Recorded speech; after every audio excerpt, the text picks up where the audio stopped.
I've taken you to the river this morning to introduce our project because this weekend we're thinking about river keeping. Building on the work of activists and artists and environmentalists from all over who have a tradition of water keeping. What does that mean, water keeping, river keeping? To keep something means to have it with you, to hold it with you. So how do you keep something so hard to hold, like a river, when water can't even stay in the palm of your hand? How are you supposed to keep an entire river? To keep a promise means to honor or fulfill your word.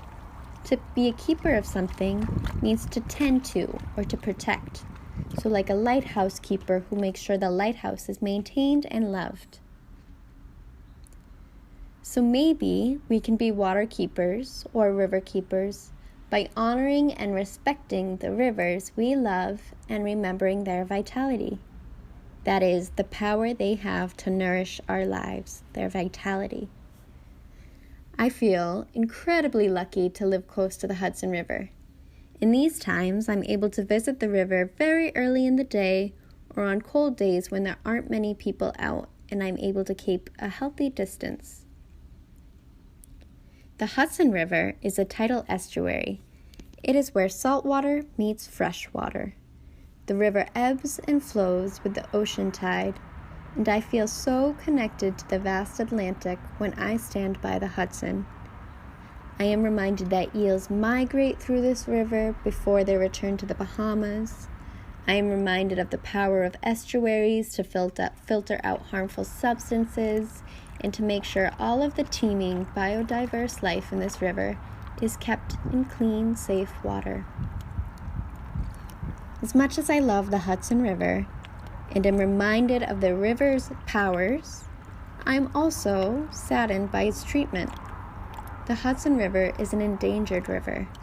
Threats of storm surge barriers proposed by the Army Corps of Engineers threaten the river's health. And sometimes when I walk past the river, I am reminded of the beautiful ways the river keeps me calm, at peace, feeling connected to the ocean's tides, the moon's pull, and all the life moving through these waters. And I wonder, how can I keep or protect the river in some of the ways that the river keeps me? Before beginning art with Ryan, where he is making art out of materials that might find their way into the river and reusing them to celebrate what the river keeps within itself, I'm going to share a small ritual you can do to help you feel connected to so that you can remember the times rivers keep you and hopefully feel connected enough to remember to be your own river keeper, to be a river keeper, a protector of such a powerful waterway that it is so important for so many people's well-beings. In this ritual, I have a small bowl made of cornstarch, which you'll learn to make in next week's project, and I'm filling it with water. This way, I can sit with the water and keep just a bit with me as I sit with my own thoughts.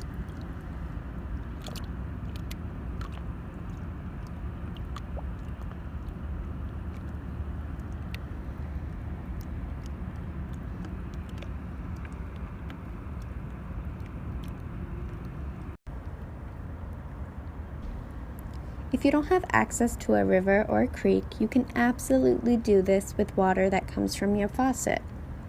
And you can sit with the water and notice how the water moves and the sounds it makes.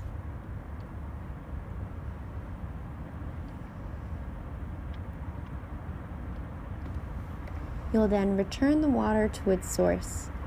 You can thank the water, but most importantly, you're thinking about how this water keeps you and how you can then, in return, keep the water.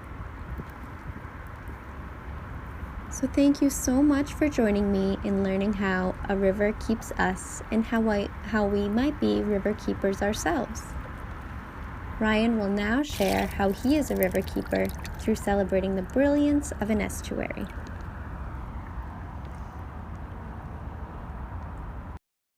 Valerie shared with us a great story and such wonderful information about what an estuary is. Since our theme today is called river keeping, I'm going to make an imaginary sea creature that lives in an estuary and helps keep with the rivers. And as always, we hope that you'll be inspired from what you've learned and what we make to create your own imaginary sea creature using materials from your home. For what I will make, I'm using paper towel rolls, fallen leaves from my avocado plants, onion skins, paint, coffee grounds, and plastic Tupperware. All of these items I would otherwise place in a trash bin.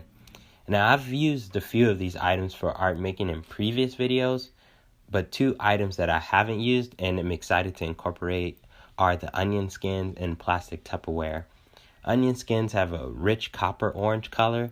It'll make my object very vibrant, which I like. I'm also excited to use the Tupperware because I feel like I'm getting a lot of function out of it. Before using it in this project, I used it to store paint. And that paint had sat in there for a few years and eventually dried out.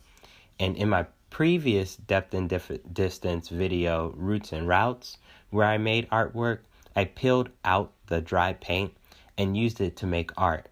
Now I'm using that same Tupperware in this project. That's 3 functions this Tupperware served. Like myself, I encourage you to reuse materials that you've used in previous projects, but maybe find a different part of it that you can use. In creating my sea creature, I'm reflecting on the theme river keeping. Well, what do we mean when we say that? For me, the word keep is another way of saying protect. So if I want to keep the river, I then want to protect the river. This is really the motivation behind what I'm going to create and what it will look like. Well, at the Family Art Project, one of our favorite features of an estuary is that it can filter pollutants from rivers and streams before they flow into the ocean, providing cleaner water for marine life, for the plants and the fish and the birds even. This is an aspect to why they can maintain a diverse ecosystem. However, due to massive pollution, the process of filtering water for estuaries can become overbearing and difficult for them to maintain that balance. So, knowing that, I really wanted to bring awareness to this concern. In doing so, I'm creating a species of adapted fish that can benefit from the pollution and sediments, which can help maintain the natural cycles within an estuary. I've always had a liking to catfish for some reason, so I'm creating an imaginary sea creature that comes from a species of catfish. Unlike many catfish that are bottom feeders, which means that they eat a lot of their food at the bottom of a body of water, this type of catfish feeds at the top of an ocean and at the end of marshes on small specks of pollution and sediment. Now, it's important for it to live at the end of marshes because it's the best place for it to feed and survive against predators. Marshes are tall patches of green life, patches of similar to grass but really tall. That's what filters the pollution and sediments from oncoming rivers before it enters into the open sea. Of course, not all pollution is able to be filtered out, which is where our fish friend comes in. Now, this fish catches sediment and small specks of pollution and eats it, thus all the excess pollution that not only feeds the fish, but is filtered out of the water system. Sometimes there's more pollution and sediment than what the fish can eat. This imaginary species of catfish has adapted to be able to store all that extra food in its tail. They can then eat the food later. What I'm using for the tail is the Tupperware. That Tupperware, I have coffee grounds in it, which serves as the pollution and sediment in this imaginary creature here. Once it eats and it's full, it can store all that extra pollution and sediment into this tail or this Tupperware here. Now, this fish has also grown extra fins to help it swim upstream, going against the force of heavy floods. And for my fins, I'm using my avocado leaves that have fallen off. Now, if you notice, these fins here, the color of them, they look like marshes. They're green, just like marshes, which help them blend in and hide from predators. Now, it can't live in the center of marshes because the water is too salty at that point. So that's why it must live at the end of marshes where it's less salty and the pollution and the salt has been filtered out a bit from those marshes. Part of what also helps it protect itself against predators, along with blending in with marshes with the green leaves, it also has stripes at the top of the body that are green, so it further blends in with the marshes. The onion skins have a beautiful reflective color in it that bounces off the light. So you know how when you look in water and it looks white in certain spots because of the reflection of the light? Well, that onion skin, that helps the light reflect even further so that humans can't see it as well. Now, given all of what we know about this kind of catfish, I'm going to call this species of catfish a sedimine catfish. Now, sedimine is just the word I made up, like the sea creature. It's not a real word. The word closely sounds like sediment. Thinking of a name that reminds me of sediment helps me remember how this fish functions in the sea.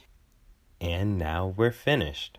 Thank you for allowing me to share all of this information about the sedimine catfish, my imaginary species, and why I made it, my motivation to why I made it. I hope that you will find materials in your home that will help you make a sea creature of your own to protect our estuaries. And lastly, if you'd like to share your art project with us, feel free to tag Wave Hill and use the hashtag FamilyArtProject and hashtag depth and distance on your social media platforms. Thank you again.